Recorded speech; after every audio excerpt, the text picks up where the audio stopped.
რას აპირებს ოპოზიცია და როგორია მათი სამოქმედო გეგმა? შეიქმნება თუ არა საერთო ალტერნატიული პოლიტიკური ცენტრი, ისევ უცნობია, როგორც პოლიტიკოსები აცხადებენ, გრძელდება საკითხის განხილვა. ოპოზიცია სამომავლო ნაბიჯების გადადგმის აუცილებლობასა და კოორდინაციის მნიშვნელობაზე ამახვილებს ყურადღებას. მმართველ გუნდში კი მიიჩნევენ, რომ ოპოზიციის წარმომადგენლების ქმედებები უცხოეთიდან არის ნაკარნახევი და ოპონენტების შანსები ნულის ტოლია. ჩემი აზრით უკვე გაერთიანებულები არიან ისინი. და რამდენად უფრო შეამჭიდროებენ საკუთარ ერთმანეთთან ჩახუტებას ვერ გეტყვით, მაგრამ წარმატებას უსურვებ, იმიტომ რომ თქვენ იცით, რომ ჯერ კიდე ქარტიამ გააერთიანა ეს ხალხი და შემდეგ ქალბატონი სალომე სურაბიშვილის და კიდე მისი მეგობრების მეცადინეობით ერთობლივად უარი თქვეს პარლამენტზე. შესაბამისად მე არ ვიცი მეტი გაერთიანება რა უნდა იყოს, მაგრამ მივესალმები ქართული ოპოზიციის გაერთიანებას, ნაცური ოპოზიციის გაერთიანებას ერთად, იმიტომ რომ ნაკლებად დააბნევენ ამითი ხალხს. პრინციპები ხელს არცეც არ შეუშლეს, იმიტომ რომ ასეთი რამე უბრალოდ არ გააჩნიათ.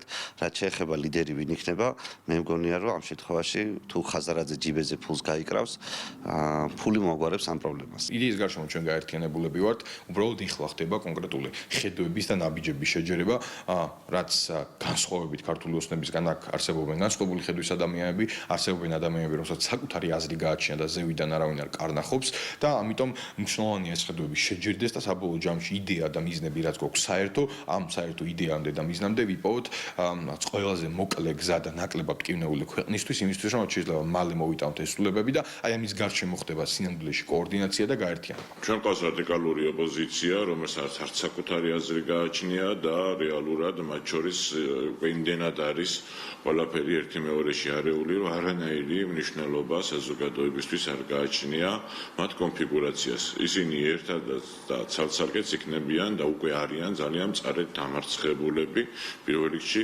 ქართველი ხალხის მხრიდან და რა თქმა უნდა ეს ვერდიქტი, რომელიც ჩვენმა საზოგადოებამ მას წინააღმდეგ გამოიტანა, გასაჩივრებას აღარ ექვემდებარება. ეს ადამიანები არიან მარიონეტები, რომლებიც მოქმედებენ საკუთარი პატრონების დავალებით და ამ მოქმედებაში საერთოდ არ აინტერესებთ არც ქვეყნის ინტერესები, არც საკუთარი მხარდამჭერების პოზიციები და იმ მხარდამჭერების, რომელიც რა თქმა უნდა თითქმის აღარს არსებობს მათ დროს, ვინაიდან ეს არიან ის ადამიანები, ვინც არანაირ ნდობას და მხარდაჭერას არ იმსახურებენ. ევრობიუროკრატია მთლიანად აიღო თავის ხელში ოპოზიცია წოდებული ამ დაჯგუფების მართვა და რეალობაში მათი ინსტრუქციებია განმაპირობებელი იქნებიან ეს პოლიტიკური სუბიექტებად წოდებული გაერთიანებები რაიმე ქარტიის, გაერთიანებული ქარტიის ხელმომწერნი შევლენა სალომე ზურაბიშვილის მიერ გაშლილი ქოლგის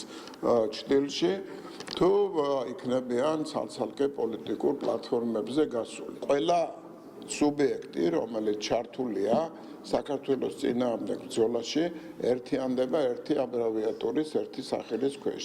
ეს არის კოლექტიური ნაცმოძრაობა. ეს არიან ადამიანები პირველი, ვინც დღეს გუშინ და ყოველთვის ეცდებიან, რომ განავითარონ რევოლუციური სცენარი